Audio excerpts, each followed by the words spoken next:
नमस्कार साथियों, स्वागत है आप सभी का अंकित इंस्पायर्स इंडिया पर। मैं हूं अंकित अवस्थी। आप है मेरे साथ में एक ऐसी खबर पर चर्चा करने के लिए जिसे जान करके आपको यह लगेगा कि ब्लेसिंग इन डिस्गाइज, आपदा में अवसर होता है। और ऐसा ही संभवतया भारत ने तलाश लिया है, क्योंकि आपदा में फिलहाल गाजा और इजराइल का संकट आप सभी को मालूम है। किस प्रकार से गाजा और इजराइल के बीच में लगातार 2 महीने से अधिक से संघर्ष चल रहा है, और इसी संघर्ष के बीच में इजराइल के अंदर भारतीय कामगारों की आवश्यकता बाहर निकल कर आई, और इसी दौर में भारत ने अपनी तरफ से कामगार भेजने भी शुरू कर दिए हैं।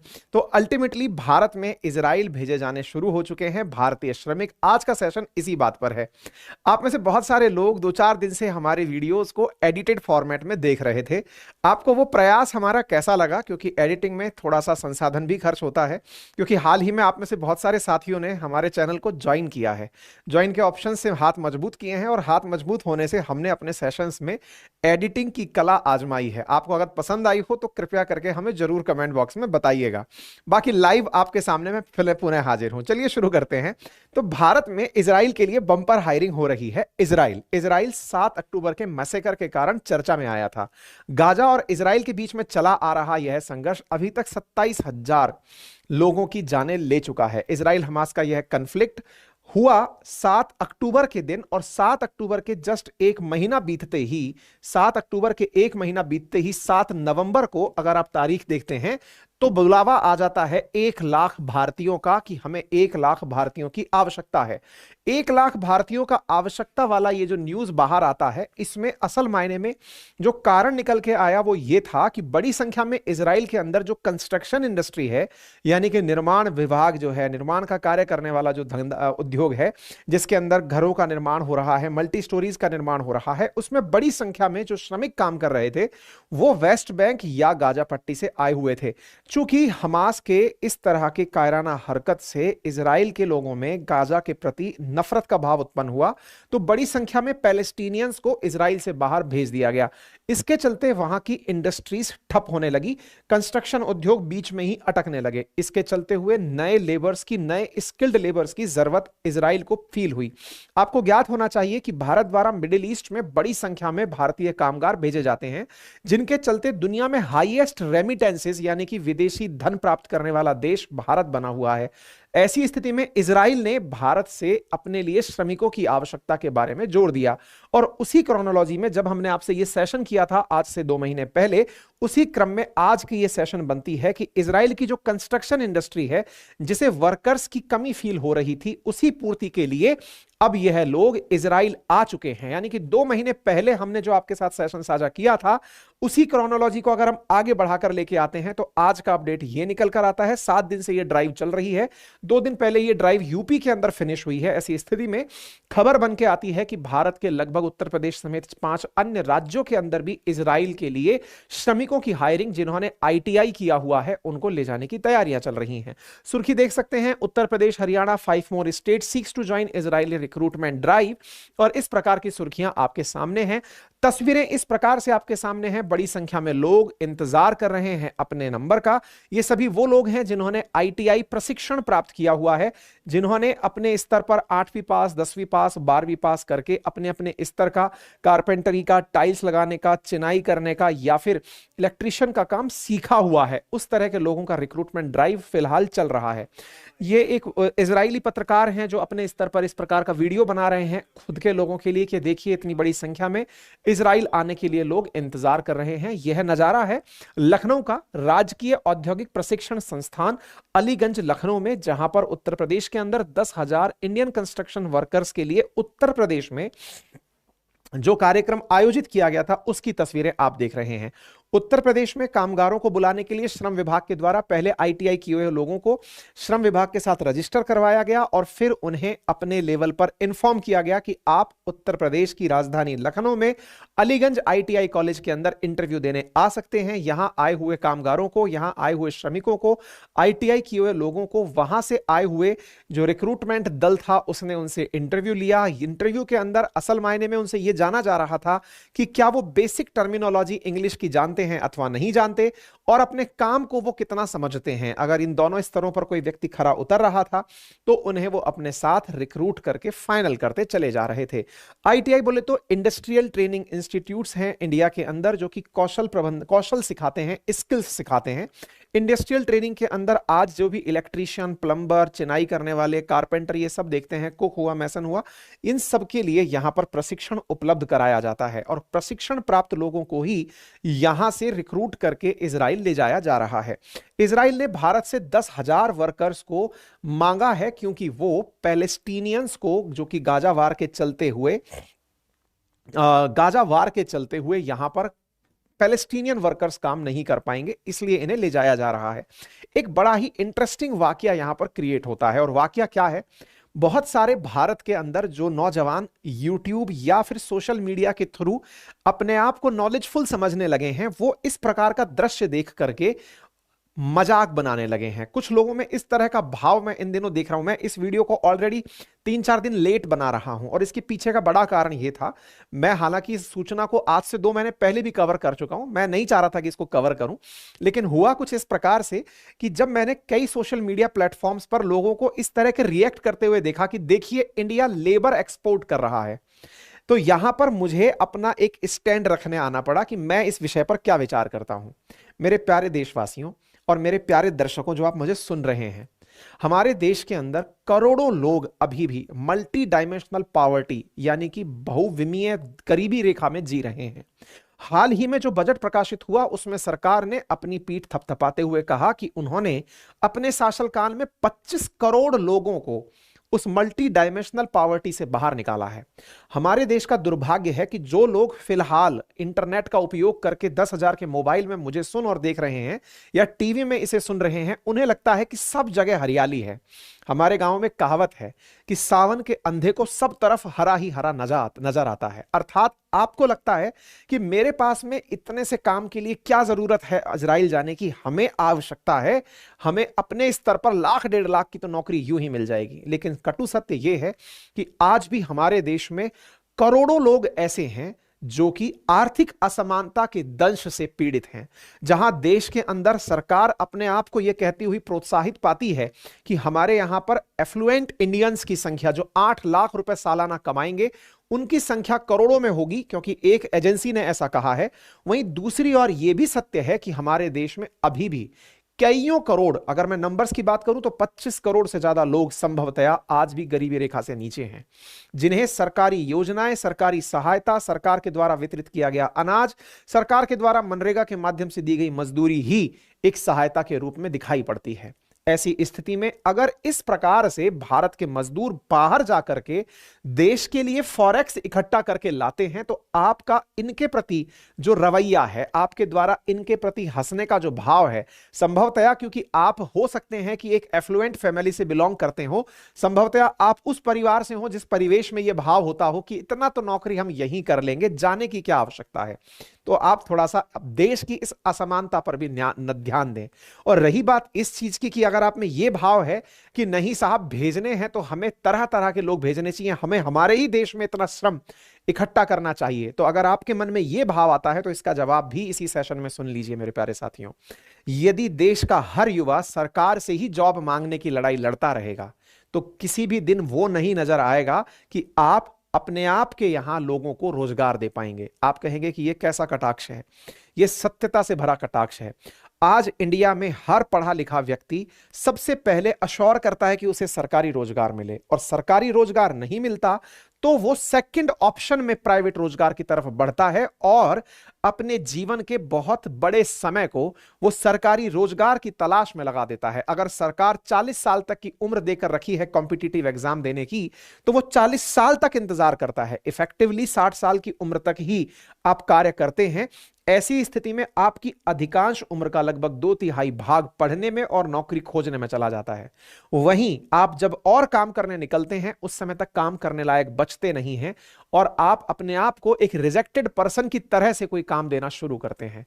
हमारे देश में जब तक आप में किसी को रोजगार देने का भाव उत्पन्न नहीं होगा, आप खुद भी हंसी का पात्र बनेंगे और औरों पर भी हंसते रहेंगे। यह व्यंग्यात्मक स्टेटमेंट जरूर है, लेकिन आपको इस बात को समझने की अत्यंत आवश्यकता है कि आप नौकरी मांगने वाले नहीं, नौकरी देने वाले बनिए। तभी जाकर के भारत से कामगारों को बाहर नहीं जाना पड़ेगा। अगर आपको इन कामगारों को यहां देखना है तो सरकार की तरफ उम्मीदों के चश्मे से देखना बंद करिए। संभवतः कुछ लोग ये कहने लगेंगे कि आप सरकार के हिमायती हो गए हैं। अगर भाई आपको मेरे को सरकार का हिमायती देखना है तो आप उठाकर कोई भी सरकारी स्टैटिस्टिक्स उठाकर देख लीजिए। सरकार का कड़वा सच यह है कि अगर 1 लाख लोग रोजगार मांगते हैं तो सरकार संभवतः 100 से लेकर 1500 लोगों के बीच के ही रेंज में लोगों को रोजगार दे पाती है। लगभग 8 लाख लोग अगर फॉर्म फिल करते हैं यूपीएससी में तो 900 लोगों को रोजगार मिलता है। करोड़ों लोग अगर रेलवे में भर्ती के लिए तैयार होते हैं तो 1 लाख लोगों को रोजगार मिलता है। ऐसी स्थिति में आपसे सच छुपा हुआ नहीं है। 1% के आसपास भी नहीं है हमारे देश के अंदर रोजगार की संभावनाएं सरकारी। अब यह सच आप जितना जल्दी स्वीकार कर लें और अपने पोटेंशियल का उपयोग देश को आत्मनिर्भर बनाने में करें, हमारा देश उतनी तेजी से आगे बढ़ेगा। बट एनीवे, आपका व्यू आपके साथ है, लेकिन मैंने ये व्यू इसलिए आपको साथ में यहां पर डाला है ताकि भविष्य को लेकर के आपके मन में इन लोगों के प्रति जो रवैया है, जो देश के बाहर रोजगार के लिए जा रहे हैं, आपका नजरिया उनके नजर पे, उनके जीवन पर गहरा असर डाल सकता है। तो आगे बढ़ते हैं। तो after UP Haryana 5 more states seeks to join Israel recruitment drive। After Uttar Pradesh, Haryana और अन्य राज्यों के लोग भी इस रिक्रूटमेंट ड्राइव में शामिल हो रहे हैं। बहुत बार यह प्रश्न उठता है कि भारत के अंदर बेरोजगारों की संख्या बहुत है, इसलिए जा रहे हैं। कड़वा सच है, हमारे देश में बेरोजगारी बहुत बड़ा कटु सत्य है, लेकिन उसमें भी हम जो खुद से चुन करके बेरोजगार बने हुए हैं कि नहीं हमें इसलिए बेरोजगार रहना है कि सरकारी नौकरी नहीं बन जाए, मिल जाए, यह भी एक बहुत बड़ा सच है। आज आपको हर बड़े शहर में ऐसे बहुत से क्षेत्र दिख जाएंगे जहां हजारों की संख्या में लोग कुछ मुट्ठी भर नौकरियों के लिए अपने साल बिता रहे हैं और इंतजार में लगे हुए हैं। बहुत से लोग ये कहते हुए मिल सकते हैं, प्राइवेट नौकरी भी कहां है, हम तो करने को तैयार हैं। लेकिन साहब, आपको नौकरी ढूंढनी नहीं है, पैदा करनी है। और हर देश, आज चाइना हमसे भी बड़ी पॉपुलेशन लेकर, अभी कुछ दिन पहले तो हमसे पीछे हुआ है, हमसे बड़ी पॉपुलेशन लेकर के भी आज दुनिया की second highest economy, second largest economy बनकर बैठा है, क्योंकि वहां के लोगों ने खुद से अपने काम को प्राथमिकता दी। अगर भारत के भी कुछ राज्यों को देखा जाए, चाहे आप तमिलनाडु देखें, चाहे आप कर्नाटक देखें, चाहे आप गुजरात देखें, महाराष्ट्र देखें, यहां के लोग अब सेल्फ एम्प्लॉयमेंट को फोकस करने लगे हैं। सरकारी सेवाएं इन लोगों ने अपने मन में त्याग दी हैं। विशेष रूप से तटवर्ती दक्षिण के राज्य तो बहुत बड़ी संख्या में पढ़ लिख कर बाहर ही सेटल होने लगे हैं और वहां जाकर बढ़िया पैसा कमाने लगे हैं। भारतवासी होने के नाम पर आपको सच्चाई का साक्षात्कार होना अनिवार्य है। एनीवे, ये जो संदेश मैंने बीच में इस कंटेंट से हटके आपको दिया, इसका इंटेंशन सही मायने में न्यूज के साथ तो नहीं था, लेकिन मैंने बहुत से लोगों के व्यंग्यात्मक इन दिनों जो टिप्पणियां देखी, इन लोगों के प्रति मन में भाव उत्पन्न हुआ कि आपका हंसना उनके इमोशंस को तोड़ सकता है। आप में से कईयों के मन में यह भाव आया कि सर वहां तो युद्ध चल रहा है, युद्धग्रस्त क्षेत्र में भेजकर भारत कौन सा एथिक्स फॉलो कर रहा है। निश्चित ही सही है, लेकिन यह भी सही है कि बताइए कि इस दुनिया में कौन सा देश आपको सुरक्षित लगता है। आज हमारे देश में भी किस जगह आपको ऐसा लगता है कि यह जगह प्रॉपर तरीके से सिक्योर है? आतंक का साया हर जगह मंडरा रहा है। आतंकियों के मंसूबे अपने आप की बात को और अपनी जिद को पूरा करने में लगे हुए हैं।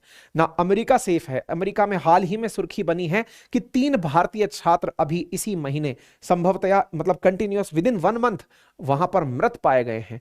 चाहे आप कनाडा देख लें, चाहे आप दुनिया का कोई भी क्षेत्र देख लें, दुनिया में कौन कहीं कहीं सुरक्षित है। लेकिन हां, अगर भारत के लोग वहां जा रहे हैं तो भारत सरकार यह सुनिश्चित करे कि उनकी लाइफ की सिक्योरिटी वहां हो, उन्हें प्रॉपर इंश्योरेंस दिया जाए, क्योंकि भारत के लाखों लोग ऑलरेडी गल्फ नेशंस के अंदर काम कर रहे हैं। Kingdom of Saudi Arabia, Kuwait, Bahrain, Oman, अदन, इन सभी क्षेत्रों के अंदर बड़ी संख्या में भारतीय कामगार जाते हैं और वो काम करते हैं। तभी आप फक्र से कहते हैं कि इंडिया का फॉरेक्स इतना बढ़ गया है। आप जो गर्व से कहते हैं कि भारत दुनिया में सबसे ज्यादा फॉरेन रेमिटेंसेस प्राप्त करने वाला देश बन गया है, संभवतया उन कामगारों की मेहनत को आप इग्नोर नहीं कर सकते, जो मेहनत करते हैं बाहर जाकर के और कमा करके भारत को पैसा भेजते हैं।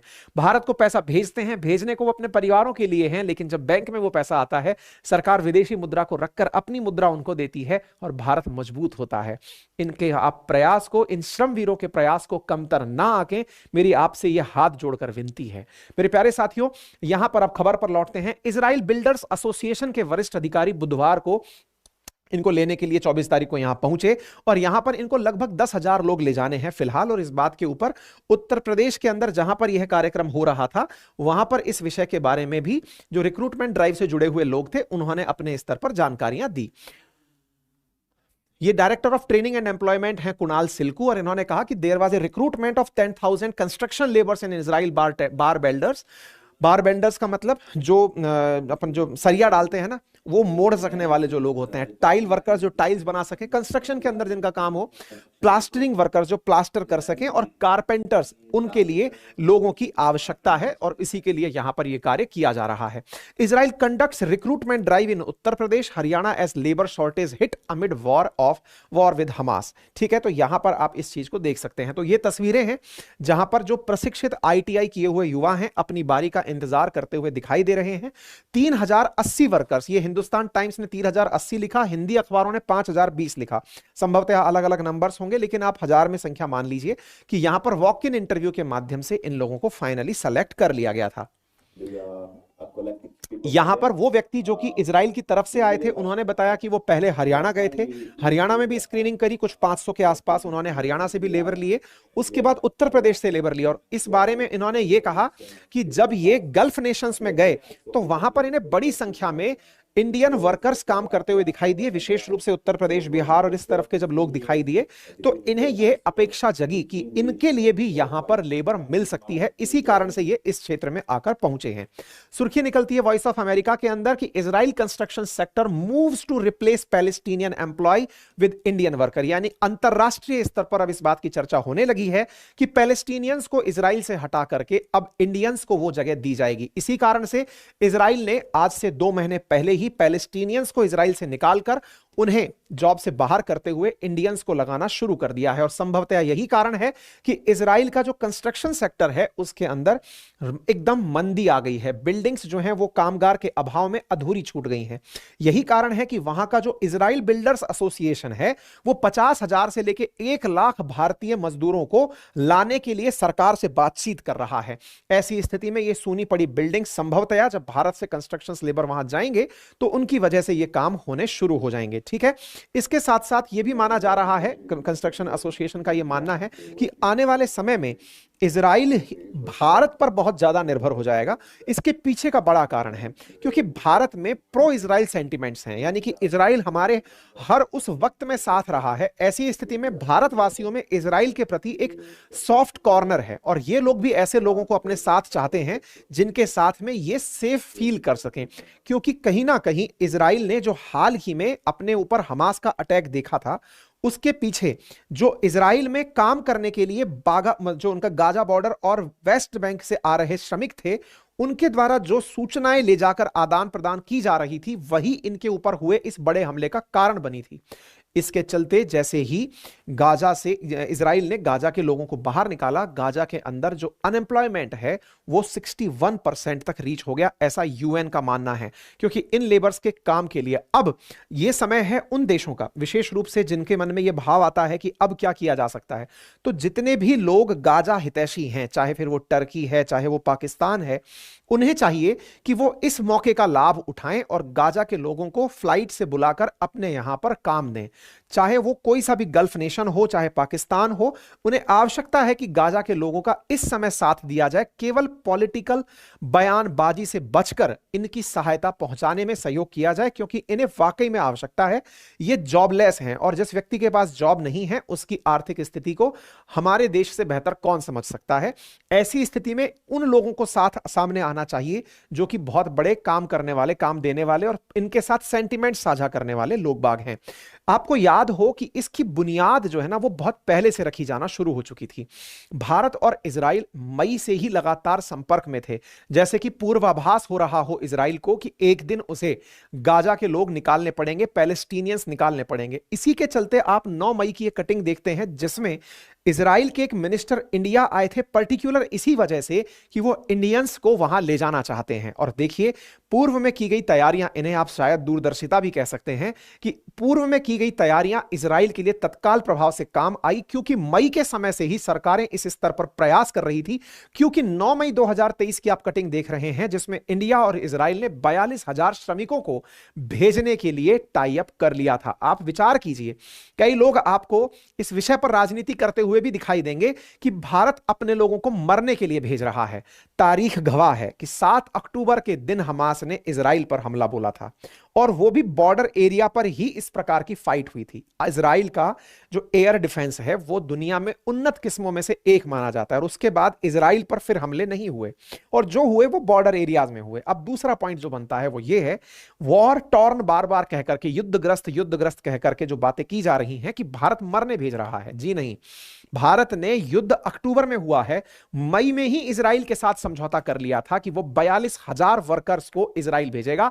ये अपने आप में दोनों ही गवाह हैं इस बात के। 9 मई के दिन आप देख सकते हैं, इनके फॉरेन मिनिस्टर हैं एले कोहेन, जो इंडिया आए थे अपने 3 दिन की विजिट के ऊपर, और यहां पर आकर के इन्होंने बकायदा 9 मई 2023 की आप ये कटिंग देख रहे हैं कि इस बात पर भारत से चर्चा की थी। इसका मतलब इंडिया की डील युद्ध होने से पहले की थी, इसलिए यह कह देना कि भारत ने युद्ध में उनको भेज दिया है, यह कहना गलत होगा। यह तो बिल्कुल वैसे हुआ कि अगर इंडिया से आज हमारे विदेश मंत्री रशिया गए, तो रशिया जाने पर आप यह कह सकते हैं कि भारत कैसा निर्दयी हो गया है कि रशिया और यूक्रेन में युद्ध चल रहा है और भारत ने अपने विदेश मंत्री को रशिया भेज दिया है।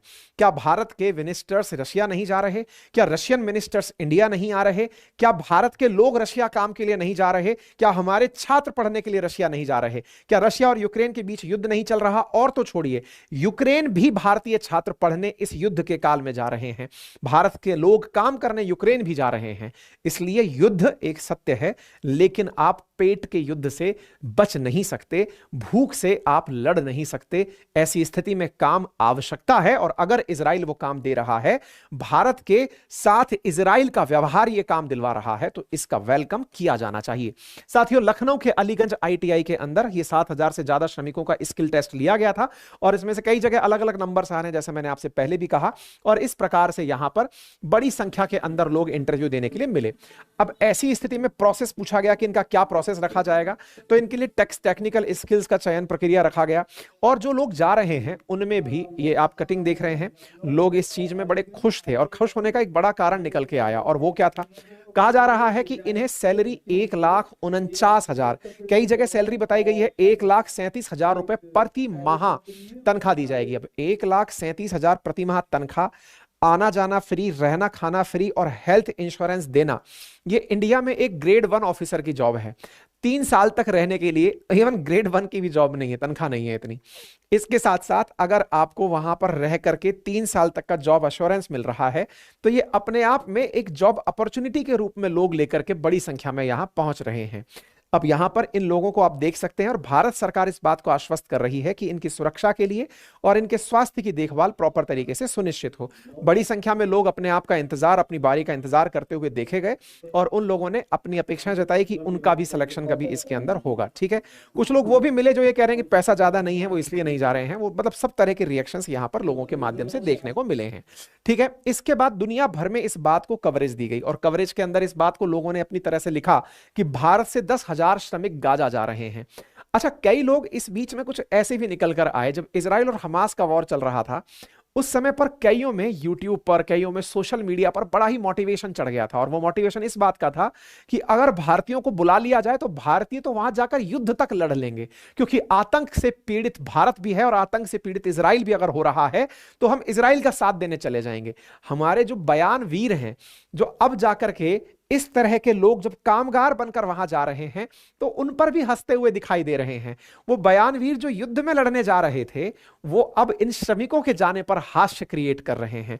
उन्हें लग रहा है कि भारत के लोग नौकरी के नाम पर श्रमिक बनकर जा रहे हैं, श्रमिक बनकर जा रहे हैं। तो मैं आपको कुछ डेटास दुनिया भर के और दिखाता हूं। फिलहाल के लिए 1,37,000 तनख्वाह प्रति माह इनको यहां पर दी जाएगी, ऐसा तनख्वाह यहां पर निकल के आई है। अच्छा, इस बीच में मैं आपको एक जानकारी और देता हूं, मैं आपके लिए एक डेटा और लेकर आया हूं। डेटा ये है। अच्छा, और कौन कौन से क्षेत्र से जाने की बात निकल के आ रही है, अन्य स्टेट कौन से हैं? तो मिजोरम, तेलंगाना, राजस्थान, बिहार और हिमाचल प्रदेश का भी नंबर है जहां से लोगों को जॉब पर भेजा जाएगा। अब जो जो इस तरह से सोच रहे हैं कि हमारे श्रमिक क्यों भेजे जा रहे हैं, क्योंकि जिन्हें हाल ही में पता चला है कि हमारे देश में तो बड़ी संख्या में लेबर है, तो जिनको हाल ही में यह पता चला है उन्हें थोड़ा सच्चाई का साक्षात्कार और कराया जाए। जरा एक नंबर पर ध्यान दीजिए। किंगडम ऑफ सऊदी अरेबिया में भारत के 2.25 लाख लोग एक साल में नौकरी करने गए हैं, 1,78,630। यूएई के अंदर 33,000, कुवैत के अंदर 71,000, कतर में 30,000, ओमान में 31,000, बहरीन में 10,000, कुल मिलाकर 3.5 लाख भारतीय 2022 में श्रमिक बनकर, लेबर बनकर के गल्फ नेशंस में काम करने गए हैं।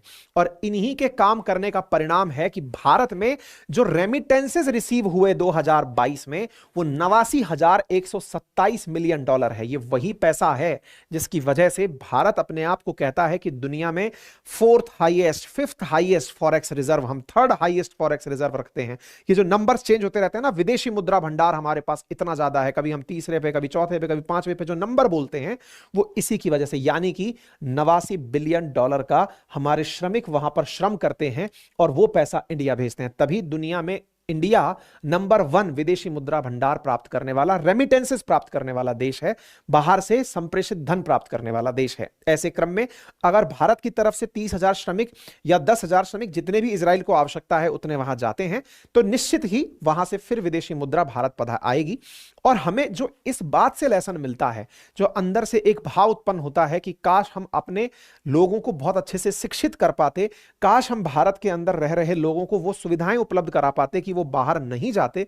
तो इसके लिए हमें अब आत्मावलोकन करने की आवश्यकता है कि ये जो इतनी बड़ी संख्या में हमारे भारतीय जो काम करने जा रहे हैं, इसका बड़ा कारण है कि कहीं ना कहीं हमने अपने देश में खुद एंटरप्रेन्योर बनने की, नंबर 1, और दूसरा अपनी सरकारों से यह मंशा रखने की कि वो हमें कुछ ऐसे सिस्टम डेवलप करके दें जिनसे हम बेहतर काम कर पाएं।